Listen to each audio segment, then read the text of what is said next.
All right, so there's something new that I'm taking a little bit of extra time today off air to make this video.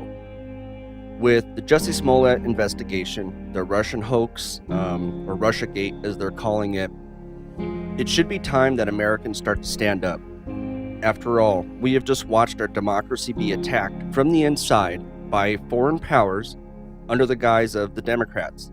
The liberals, the mainstream media, they all said these things. I think there's plenty of evidence of collusion or conspiracy in plain sight. Trump has the Kremlin clan surrounding him. I believe there's been collusion. It's starting to smell more and more like collusion. We saw cold, hard evidence of the Trump campaign, indeed the Trump family, eagerly intending to collude possibly with Russia. Breaking news. A bombshell. Today is a turning point. Today was historically bad for President Trump. Today was a turning point. A turning point. We're at a turning point here. The beginning of the end for the Trump presidency. The beginning of the end. Breaking news. Another bombshell out of the White House. I believe this is the beginning of the end. I do too. It's really the beginning of the end. The beginning of the end. He may be feeling the walls closing in on him. All the walls closing in on him. The Russians. Moscow.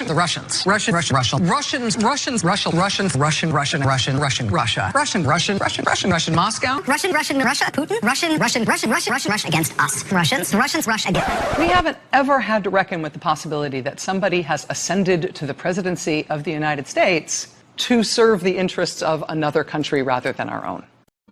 And so, for Maxine Waters, Nancy Pelosi, CNN, for all of these people who made up these lies, they spread these lies as truth.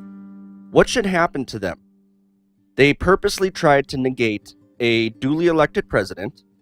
They purposely spent 2.5 years causing fear and mayhem in the United States.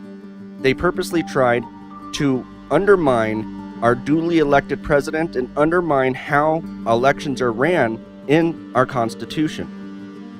This is something that should be bothering you. This whole Jussie Smollett thing today, again, another instance of liberal hate crime hoaxes, and they get to go free. This should piss you off, and this should make you stand up. The reason that they are winning isn't because they're better or they have any moral high ground. It's because they're louder. It's because they stand up and they do something. So it's time that we stand up and we do something. This is Jordan for Wake Up. I hope you'll open your eyes. I'll see you later.